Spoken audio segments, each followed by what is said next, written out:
Bitcoin's alive, what you gon' do? Man, pool fees are high. Ordinal. Where does it stop? Nobody knows. It's a revolution, ayy. Bitcoin is the one, no substitution, ayy. With Shizzy and Yagobi, it's Ordinal Revolution.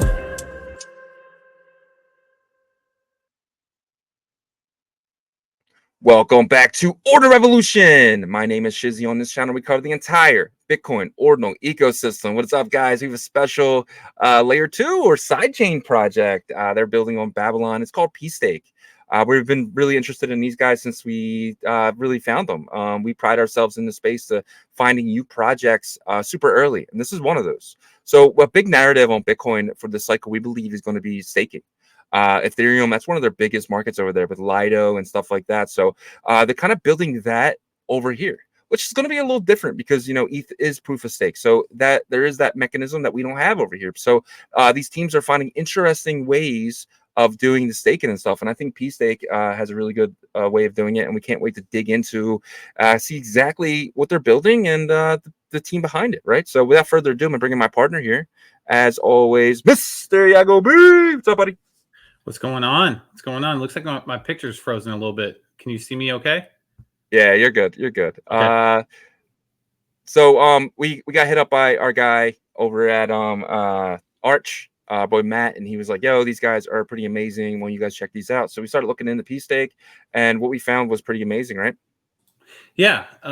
You know, they're just, you know, diving into them, you realize, okay, they're a part of this bigger, huge narrative that is starting to kind of get really big. And I think within like the Western community of the Bitcoin ecosystem, it's kind of being looked over, unless you're like a huge whale, probably.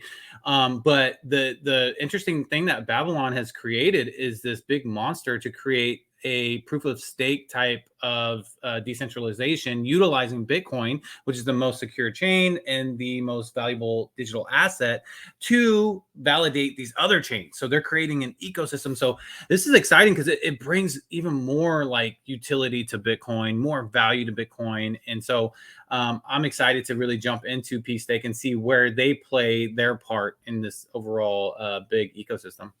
Yeah, and with all these teams that are building staking mechanisms, what happens when 40% of the supply gets locked up, right? Like, what happens if Bitcoin is so locked up that because there's only so many Bitcoin to actually trade. There's about 250,000 Bitcoin to actually trade out of the 16 million that are in circulation, with like 4 million that are lost, right? So it's a big deal getting these Bitcoin locked up, and they're earning these other tokens, but eventually could be very valuable, especially in a bull run. Yeah, 100%. And you know, the further along this goes, this project and goes down in terms of building the ecosystem up, you're going to be able to see, you know, which chains that you can trust more with this approach. But in the end, 10 years down the line, those chains I think are going to benefit from taking this approach. Because it's going to be like, oh, that chain's secured by, you know, proof of stake with Bitcoin, right? Because that's never going to happen on the main chain of Bitcoin. But this is where Bitcoin gets involved, but even in a such more robust opportunity than even Ethereum does with their own chain, right? Because now this is happening with multiple chains in the future. I agree. So without further ado, let's bring them in. pStake, Mikhil, did I say your name right? Yeah. Awesome. Hey, awesome. hey Yagobi. Welcome. Good to be here. Thank you. How's Thank it you for going, having man? Yeah. Yeah, no problem, man. me.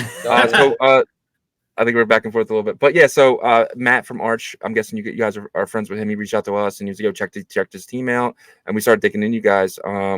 So let's kind of dig right into it then. You know, let's kind of dig into who you are, right? Let's dig into your past and kind of explain who we're talking to.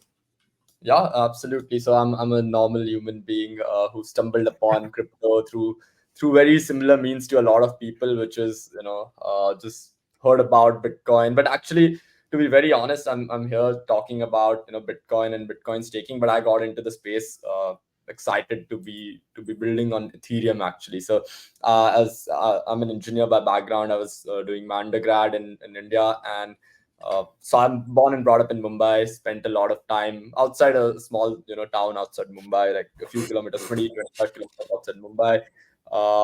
You know, went to universities, and it was a hustle for me, because I used to take the train every day to get to the university, like 1 hour of travel each side. I used to go to college very early, actually, just to play football and bunk all the lectures. So I used to either do football or products. Football, not the American one. This you Americans call it soccer, but but soccer is not a real thing. Just so you know, I'm kidding.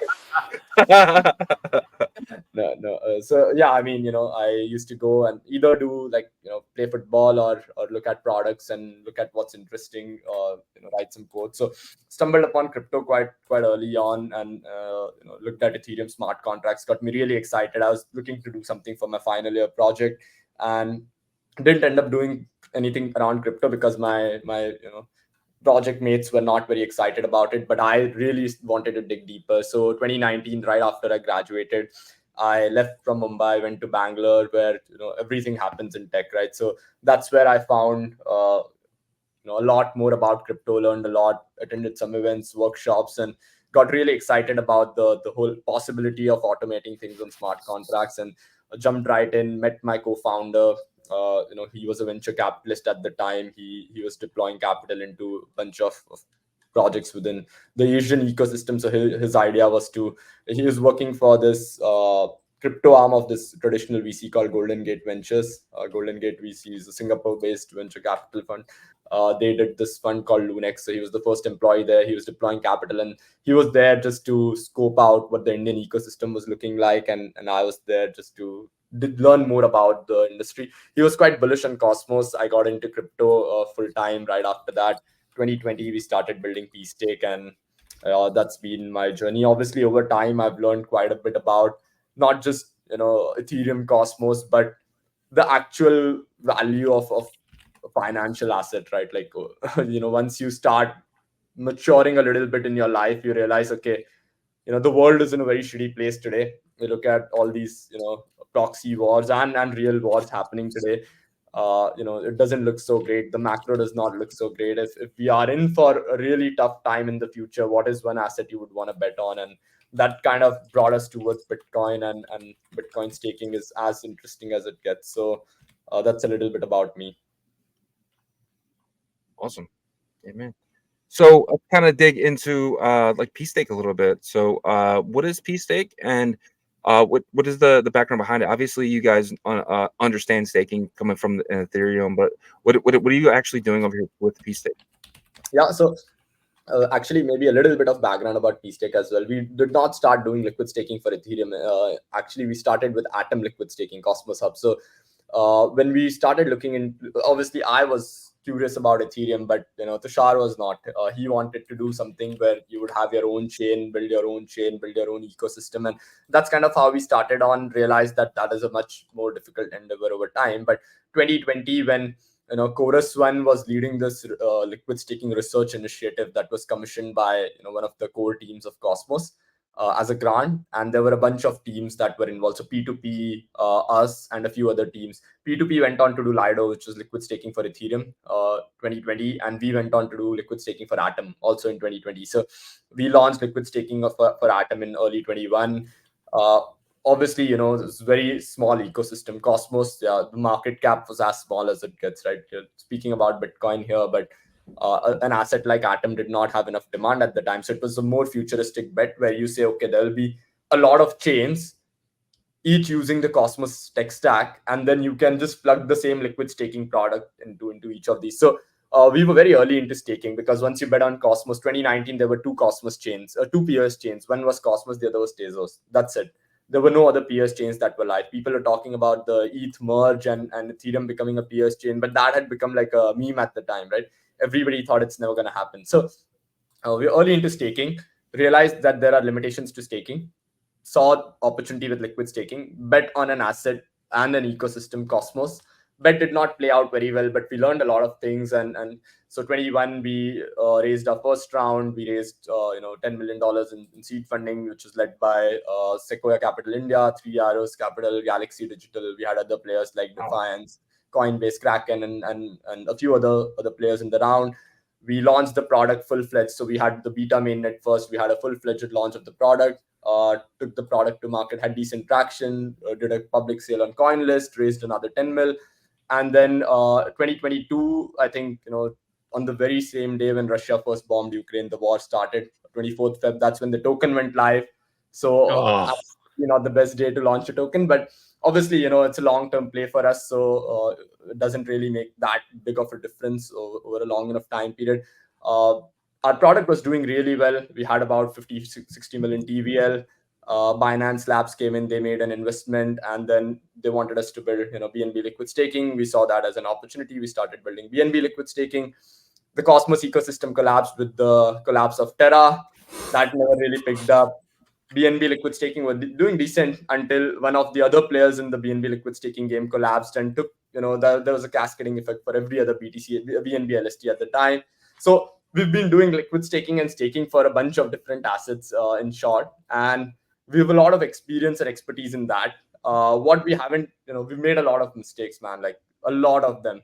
But the fundamental mistake, and that is the biggest learning I've had in my journey here, is that you don't make a bet on an ecosystem. You have to make that bet on the asset when you're doing liquid staking specifically, or staking, right? Like you can build something for Bera Chain, Monad, and Solana and Ton, but that's a short-sighted bet. That is, it may be a very well, it may be a very good bet over a long term, right? But it's more about like which asset will forever have that demand, and that's Bitcoin. So today we are here building Bitcoin liquid staking on top of Babylon as one of the best opportunities, and I think it's going to be a unique moment for the industry.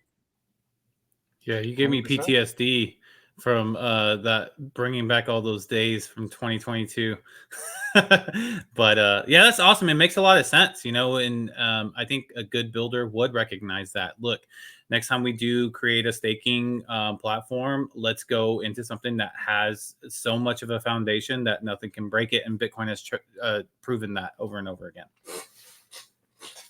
Yeah, absolutely, man. 100%. I think it is truly about the underlying asset. Nothing else really matters. The tech may not be there today, but the tech is always, it gets built once you see some traction. You can build tech today, but not have any traction tomorrow, right? So the Bitcoin network is not the best place to build a BTC LST today.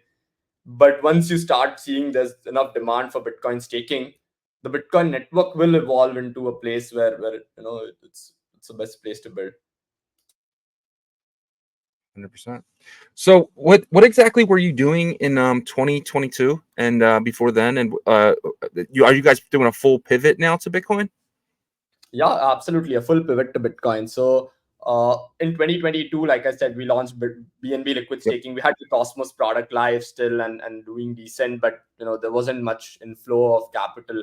Gotcha. 2023, we did a full revamp of the Cosmos liquid staking product to build like a fully non-custodial decentralized version of Atom liquid staking, and also do like the scalable approach where the same module can allow you to do liquid staking for not just one Cosmos chain, but any Cosmos chain. So you have like the Cosmos Hub, you have DYDX, Osmosis, 20 chains, any Cosmos. Injective, yeah. You can launch liquid staking support for them. So we built that out in 2023. But earlier this year is when we made this full pivot to Bitcoin. Not even that far ago, like officially, like 3-4 months from now, 3-4 months ago. But we were in touch with the Babylon team when they were doing their Bitcoin timestamping thing, when they were trying to secure proof of stake chains through BTC timestamping, where you could actually, have more security to these POS chains, and you could reduce unbonding periods purely because you have Bitcoin timestamping on these chains. So obviously not the most commercial product, right? But it was a very interesting development. Earlier this year, when Babylon, or late last year, when they decided to do BTC staking trustless, that's when we got excited and we started looking at things. But we weren't like on the ball. We didn't say, oh yeah, let's jump in. It's a tough decision to decide to kill everything you've built for such a long time and move on to something different, right? And we did not want to launch another product while we have 3-4 different products already live. So we took our time. We saw what Eigenlayer did, what LRTs in the Ethereum ecosystem did, and we made our decision that yeah, this is the right thing to do. So earlier, mid this year, I'd say around March, we made the decision to build a BTC LST, and we have a full-fledged team of like 25 people or so, and super solid product engineering team. For us to build new things does not take too long. So we decided to build it, ship the product. The product is already live, and we continue to move from here. Yeah. Yeah, man. Yeah, the website looks phenomenal. You get 25 people. Wow, you guys got to be one of the bigger teams that we've talked to, especially in the last couple months. Could you kind of explain kind of what each person does and why you guys have so many people? Definitely, I think so. We've stayed around the same size, 2025, since the very beginning, actually. So we started off in a small, like, 2-bedroom apartment in Bangalore, where we had like 10 people. And whenever we used to pitch for fundraising, the engineers, they kind of were sitting out, but the soundproofing was not the best, so they would memorize the pitch. And there was one guy who once said, in my dreams I could hear the pitch, which was interesting. But yeah, I think the team. So we have like a management team where obviously it's the two co-founders, me and Tashar, who look after pretty much the entire business side of the business. And then Bart, who's our CSO, he comes with a lot of experience. He's like the wisest guy in the team. So he's 40 plus years old, and I'm sure he's not going to be happy that I mentioned that here. But he comes with a lot of experience. He did his MBA from INSEAD. He's our chief strategy officer. He looks after a little bit of the business plus interfaces with the product side quite a bit. I used to do a lot of the product stuff myself early on. Like, I was mostly 100% on the product side, while Tushar was always on the business side. But today, we have a product manager who comes with 5+ years of experience in product management. We hired our earliest. We have some people in the team who've stuck around with us since 2019, since we started putting the team together. So we have like more than 2-3 people who've been around with us since the very beginning. We have about 5 to 7 people who've been with us since 2021, so 3+ years now.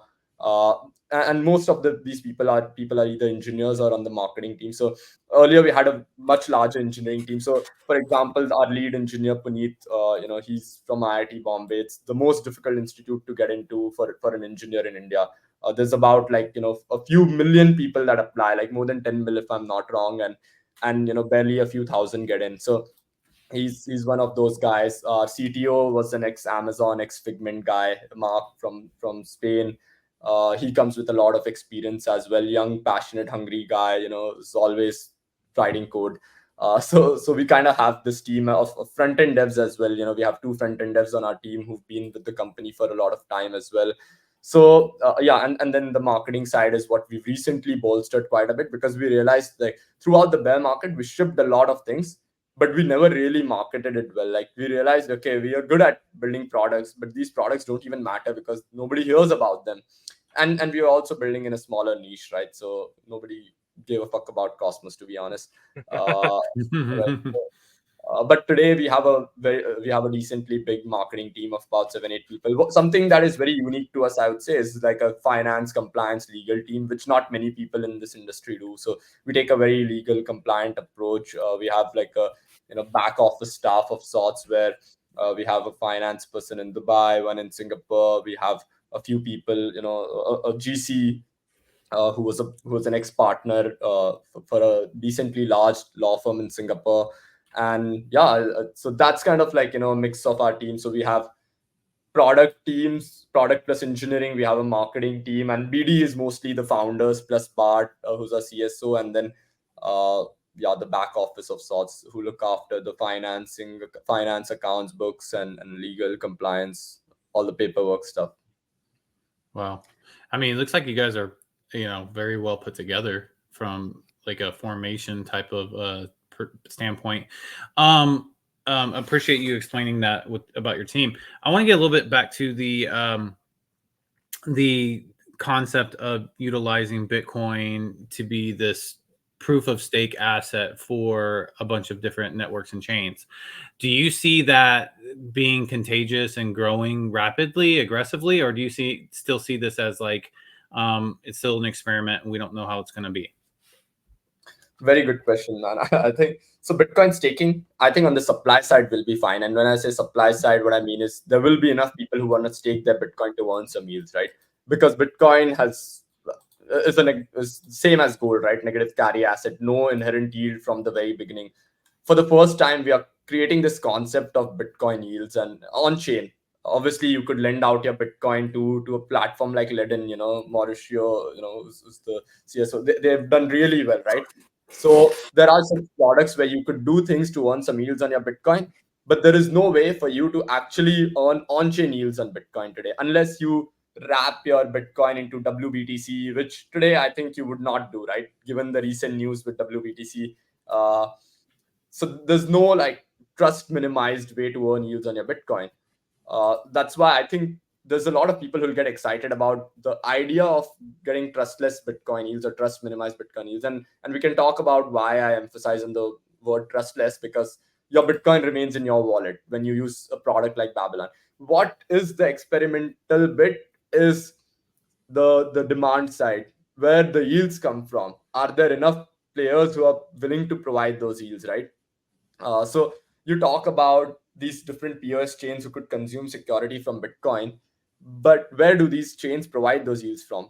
In today's context, all these POS chains that provide yields are mostly providing inflationary yields, which is not ideal because you're just printing your new tokens to pay out for security, which is kind of important, but also at some level it's not real, right? So Yeah. you wait for those real yields, and that is the bit where I'm not 100% sure where, if we're going to see that very soon. Obviously, this whole idea, by the way, of staking, restaking, or securing other chains through one asset has existed for a while. If you look at Polkadot, they did parachain auctions for such, very early on. They were talking about shared security. Cosmos Hub did interchain security, but none of them really were able to get the demand side sorted.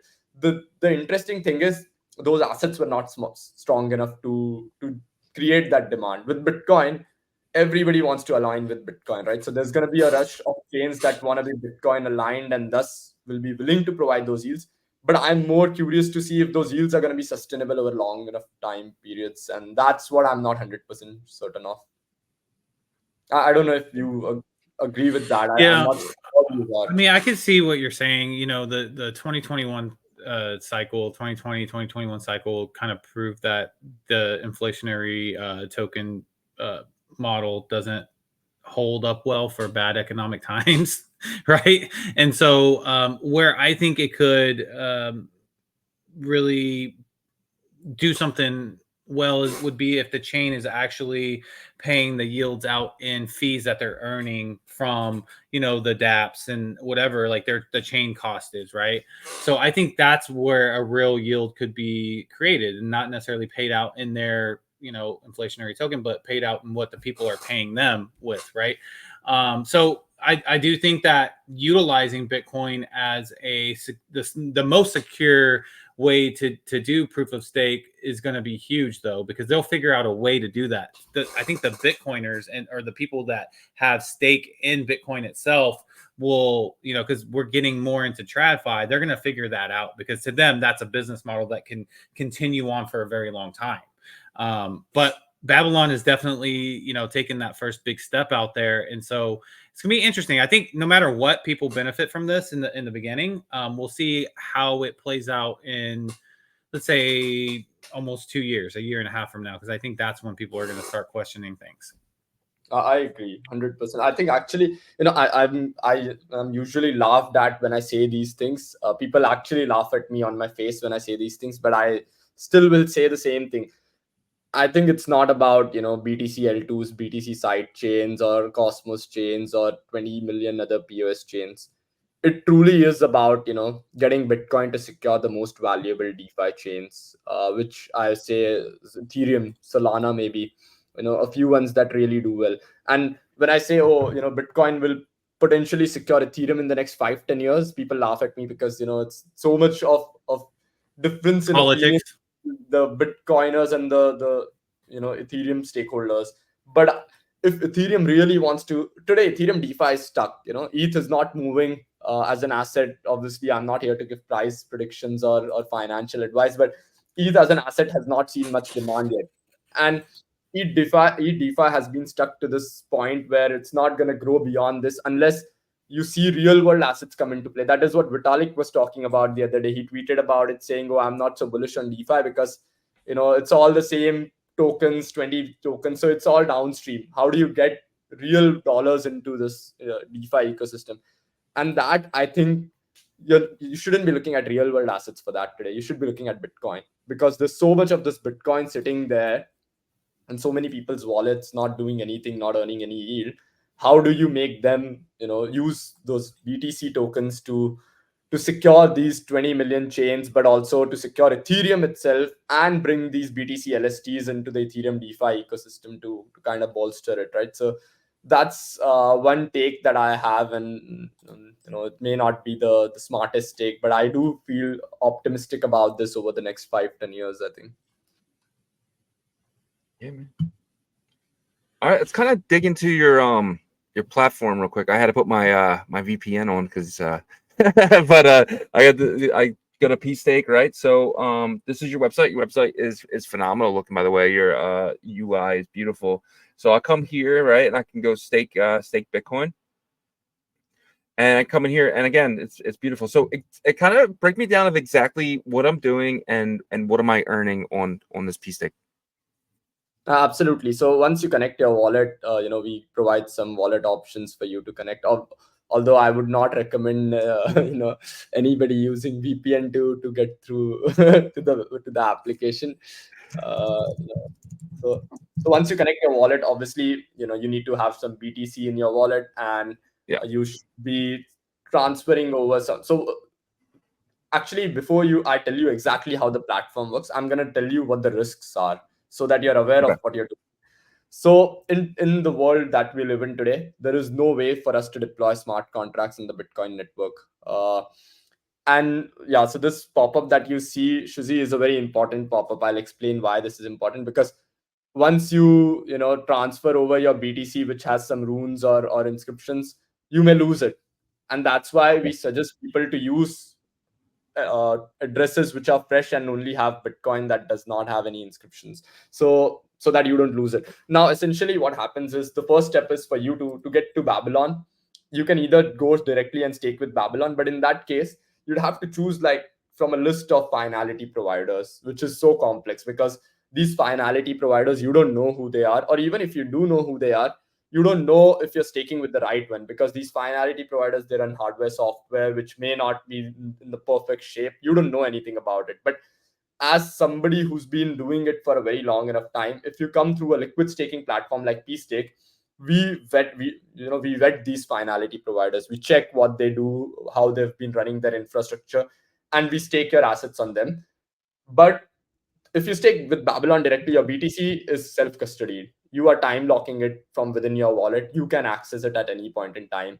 But when you do it with pStake or any other liquid staking protocol today, you would have to send your BTC out to another vault, which is an MPC vault. For us, we use Kobo as the MPC solution. So it's a 2x3 multi-sig vault where one of the signers is us, the other is Kobo, and there's a third-party signer, which is more of a neutral party. So you transfer over your BTC to pStake, and right after you do that, we will do the staking into Babylon. So pStake receives your BTC and it'll stake with Babylon. Now, staking with Babylon is like a complicated task. I'll explain why. Because last time, if you saw on 22nd August, a week ago, Babylon went live, and fees on the Bitcoin network was, it just went soaring, right? I mean, I'm sure you guys must have noticed it was obviously not as bad as like not as crazy as the runes launch or Audis, but I think it was still quite expensive to use the Bitcoin network for a 5-block duration. So fees was about like 1,500 to 2,000 sat per VB, median fees, which is insane. Now, what people did was, there were just 5 or 7 LST protocols who were competing to put their Bitcoin into Babylon and stake with some finality providers. Now, Babylon is not generating any yield today, because Babylon's product launch is in phases. They just accept BTC, where you stake it with a finality provider for now. When they start having these consumer chains or security consumers, that's when Babylon will start providing yields from these chains to you for staking your BTC. But now, in the meantime, Babylon will give you some points that you can farm. For pStake, we do points as well, but the difference is pStake has a liquid token. So, like I said, our history is, we are not a new product. We are an existing protocol that's been live for multiple years. 95% of the pStake tokens are in circulation. So, It's not some VC coin in today's terms, at least, right? There's no supply shocks that you're going to see. It's all out there, more or less. So what we do is we make sure that we give you pStake tokens as returns. So it's not just points that you keep receiving, but you get some pStake points which are convertible to pStake tokens, and you farm Babylon points. And when these consumers of security or AVSs or POS chains start consuming security from Babylon, their yields will start going to you. But in return, what you do get is a YBTC token. So Y stands for yield. We call this the LST, Y Bitcoin. It's an interesting way to say it, why Bitcoin, but why BTC is the LST. We issue that. You can use the YBTC token in DeFi wherever you want, whether you want to use it on a Bitcoin L2, you want to use it on the Ethereum layer 1, you want to use it in Solana tomorrow, wherever you see yield opportunities, you take the YBTC token there and farm some yields. So in this way, you're not just generating staking yields from Babylon points, pStake tokens, but also using the LST to generate more yields. You can sell your LST if you want to convert it into BTC at any point. You can do that, and through liquidity pools, and that's the product. So the product is about capital efficiency and allowing you to earn these different forms of yields. Yeah, man, I am even more convinced that Babylon's going to win this race. They set this up perfectly. I mean, if you look at, I actually went in further and went into the finality providers. I mean, they don't want to make it easy for you to stake on their platforms because they want you to go through one of their, network providers. And to me, that is the way that you make this robust, because now you have, 50 different salespeople that are trying to offer incentives to their customers to use them, right? So I think this is going to be way bigger than we think in the next 6 to 12 months. And this is how you kind of solidify and build a strong foundation if they can really get the networks of validators for these chains and stuff. So this is awesome. I'm excited. And the fact that you guys offer an additional kind of bonus, right? With the, was it the P points? Yeah, pStake points. We call it pSats, but it's pStake Yeah, pSat points. I see them. Yeah. So that's awesome. I'm getting excited about this now, man. Not that I wasn't before, but go ahead. Yeah. So what is the set drop campaign? Can you speak on that a little bit? So that's our points program. It's going live next week, and that's going to be a good one because it's not just about staking and earning some yields, but you can refer others to use pStake and earn additional yields.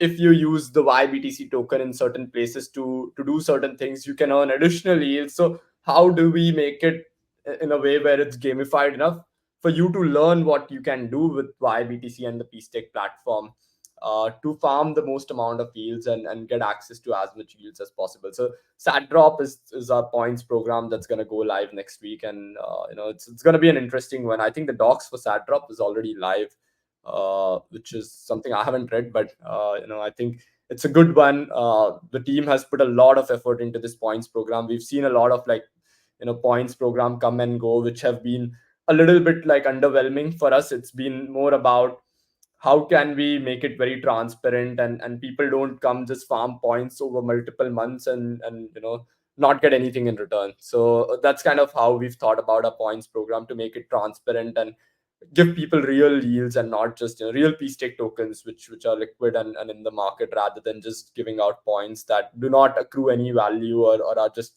highly speculative, right? Awesome. Yeah, man. Sounds great. It's been actually really eye-opening. Just seeing the layer 2 space really take off. There's a lot of people that are betting on this, Binance included. They're actually putting out articles and stuff like that on liquid staking. Liquid staking is massive on ETH, and I feel like including with layer 2s like Babylon and stuff like that, this could be really successful over here as well. Yeah, absolutely. I think, man, liquid stake. I don't know if you saw this announcement by Binance and Bybit both today.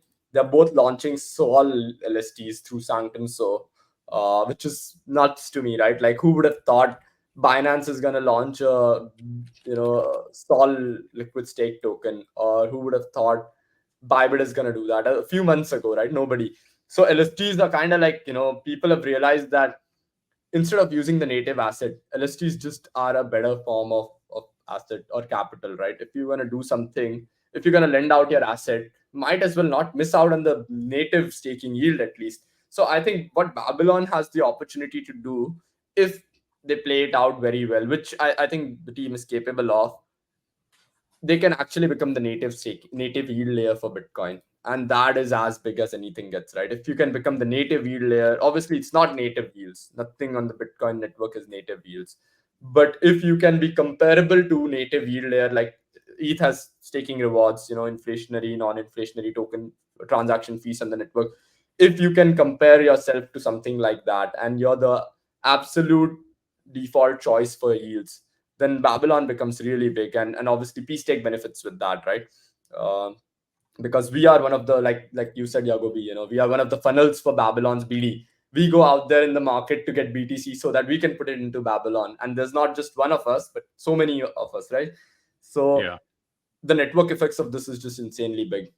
Yeah, and I think it's a pretty I think standard approach for like a really big infrastructure type of innovation to do this. I mean, Babylon doesn't care if about me or Shizzy going to their site to stake anything. They want to be able to service these vendors that are going to do a lot of that work for them. But when you do that and you set that up correctly, then you start to create a network effect that can become contagious very quickly, right? So this, I see why the East is bullish on Babylon now, like even more. I think when more the Western society and part of the industry starts to realize, hey, look, this is going to be something big, that's when the Babylon competitor will probably come out of the West and maybe try to do something. If that comes out of TradFi, who knows? But as of right now, getting on that Babylon train is probably not a bad idea if you're a whale. Not financial advice though. 100%. All right, man. It's that point in the show kind of where we kind of want to give you the stage to talk to our audience. This time is for anything maybe we missed out on or anything at all. This time is yours.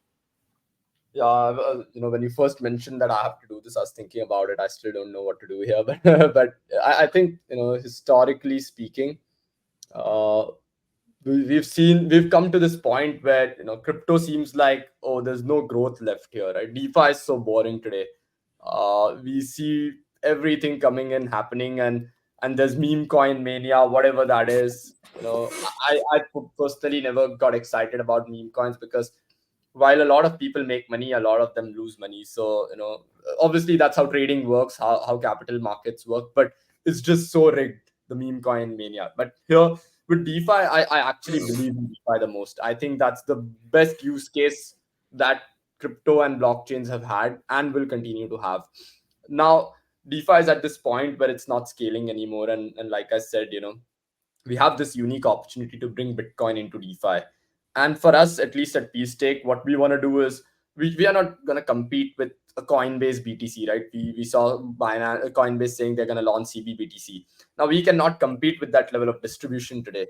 But what we can do is build a very, very solid, robust, decentralized form of yield bearing Bitcoin token. Because CBBTC, most likely, my guess is it cannot be yield bearing because of legal reasons. Coinbase is not gonna put their BTC into Babylon and farm yields and points, right? That's, if they do that, that's phenomenal and it's good for the industry, honestly. But I highly doubt they'll do that. For us, it's more about going into those on-chain transparent yields and finding those yields, because there's too many ways to get yields in centralized ways. How can we do it in decentralized ways? So there's a unique opportunity to find those yields, become a very nice, robust, decentralized, pristine collateral asset, take YBTC and make it, get into DeFi everywhere. Once it's in DeFi and plugged into like the Ethereum liquid staking, Ethereum, money markets, Ethereum DeFi ecosystem, the BTC L2 or sidechain DeFi ecosystem, it kind of propels DeFi in a big way. So I think for me at least, that is what is exciting. DeFi, to have this opportunity to make DeFi a lot more mature. I don't think DeFi. A lot of people ask this question to me, right? Like, do we think BTC Fi is going to be like DeFi Summer 2020? Absolutely not. DeFi Summer 2020-21 was like just nuts. On day one, whatever launched, you were aping in and you were trying to do things, but it was all new. The whole concept of farming was new. Pool twos, new concepts. Today, those concepts we already know of. There's very incremental changes in how a protocol works, and that's not like crazy fun. But I think the fact that we are moving towards the stage where it's getting boring is a very good thing, because boring businesses make money. Is my take. So I think with Bitcoin, once you plug it into DeFi, it's not gonna be like BTC-Fi. I don't like the word BTC-Fi because it's not like you have TradFi. You don't have GoldFi within it. You don't have DollarFi. It's just TradFi, and it's just DeFi. And DeFi is gonna be dominated by Bitcoin as the asset. Nothing else comes close. So that's very exciting. And the fact that we are doing this at this juncture, yeah, for us to do Bitcoin liquid staking after having done liquid staking for so many years and bring in that experience, it's a very unique opportunity for us. So we are fully awake in this moment, looking at how can we make this work, and that's where we are at. Love Awesome. it, man. Yeah, you killed it too. You said you didn't know what to do, but I think you did. But I think you did a great job, man. Appreciate you and your time, and we'll definitely have to do it again. If you have any updates in the future, please reach out to us. We can have you on, and even if it's a small update, we can have you on our live show. We go live Monday to Friday, 11 a.m. Eastern. So I'm not sure what time that is for you guys, but if you're ever interested in hopping on and giving some updates, that'd be awesome. Absolutely. Love being here, by the way. You guys run a phenomenal podcast, so that's pretty good to see, man. I Awesome. hope to, I've made some mental notes. I'll write it down on how to do a good podcast, so I'm gonna put it. You did amazing, man. You did amazing. But we will talk to you soon, and we appreciate you. Thank you See you, buddy. guys. Have fun. Bye-bye. All right, take it easy. Absolutely amazing. He did an amazing job. Learn about it's our first Babylon project that we really started digging into. Yeah. We just recently found out that Babylon is an ecosystem and not just a protocol, right? Or not just a chain in the future. So Yeah, I'm not sure if it's going to be a chain, but what it is for sure is that it is a network of facilitators in terms of being able to assist people to stake their Bitcoin in this new way, right? And so I'm really, really bullish on in terms of the value of this thing and where I think it's heading. This is one of those, I think, pivotal moments with innovation. It's like the .com bubble. A lot of those companies failed because it was like, okay, it was cool to have a cool name for .com and have an e-commerce business behind it, but they didn't realize the pains of logistics and all that stuff. So you had the pets.com that failed and stuff like that. I feel like we're coming out of that right now. Right now we're trying to figure out, okay, now what are the foundational pieces for this thing to continue and actually have substance, right? And this is one of those things. Bitcoin, there's nothing else in our industry that has more substance than Bitcoin in terms of the asset itself. So I'm excited about it. I think this could be, something that solidifies our industry to the mainstream. Yeah, I agree. And this is the type of stuff that will hit mainstream, right? Like the staking process, when these big boys right now, they're all buying Bitcoin, right? And eventually they're gonna be like, what can I do with this? And they're not gonna want to sit there, because obviously, we know it's gonna go up forever. But those guys are a lot more impatient than that. They want to earn yield and keep it at the same time. So these type of products are going to be very used in the future. Is that going to be this year? Probably not. But next year, the year after, these things are going to be used everywhere. Yeah, and imagine you being a new scaling solution chain and being able to put that stamp on there, secured by Bitcoin, in terms of like the proof of stake. And I think that's going to be a thing later on, but we'll see. Maybe we're wrong, but it just seems like it's heading that direction. 100%. And guys, check out ordinalrevolution.com. See it down on your screen. It's number one place to find some of the best articles dating all the way back to last year. If you know someone new just entering the space, send them to ordinalrevolution.com. We feel like it can really help them. And also, we have some of the best merch in the Bitcoin ecosystem. So check out our merch as well. A little store tab, and just know that is by a third party. We don't really do anything with that. We don't see your address or nothing like that. So when you purchase from there, you're purchasing from a third party. We just make a little bit on the side. Yep. And if you get a moment, guys, please go check out our partners. BitPerp is a premium perpetual DEX that should be launching in Q4. It's going to be launching on a Bitcoin layer 2 There will be paper trading competitions coming up. That's the testnet version. We'll let you guys know about that, but you can visit bitperp.io to get more information. Also, check out Ordinal Hive, guys. It's the Blur of Bitcoin. They are an aggregator marketplace on native Bitcoin, as well as they scaled out to Merlin chain to have more of a scaled solution for your ordinals trading. So you can visit them there at beta.ordinalhive.io. Go earn the points right now. Take advantage of that because the points multipliers will go down eventually. Next up is Fluid Token, one of our partners that has been very consistent with building on Bitcoin's native layer. They have the decentralized runes DEX, and then they just announced today that you're able to stake your ordinals or runes tokens to earn more runes, right? So that's going to be a solution that's going to be live very soon. We'll let you guys know when that is actually going to be live because I believe the Billy Cats collection is going to be one of the first where you can earn Billy token, $1 billion cat token, which is a rune. So very exciting stuff, guys. And then next up is Verothium DEX. VDEX is a scaled solution that focuses on synthetic Bitcoin layer 1 assets on Merlin chain. Right now, their focus is BRC 420 single staking. You're not doing anything with your BRC 420, so go and single stake it there is what they're saying. So go visit them at verothiumdex.io. And finally, Foxy is a tap protocol project that has been building the Bitverse. Their second beta version of their first-person shooter game is going to be rolling out. We're going to be doing that live, and you can go to our Discord to join the Ordinal Revolution clan. It's going to be a lot of fun, guys. Well, it's not our Discord; it's their Discord. Go to the Foxy Discord, and then there's a clan option you can join right there as well. But guys, we're live Monday to Friday, 11 a.m. Eastern, 10 a.m. Central, 8 a.m. Pacific, and 3 p.m. UTC. So check us out all week, guys, and we'll see you tomorrow. Peace.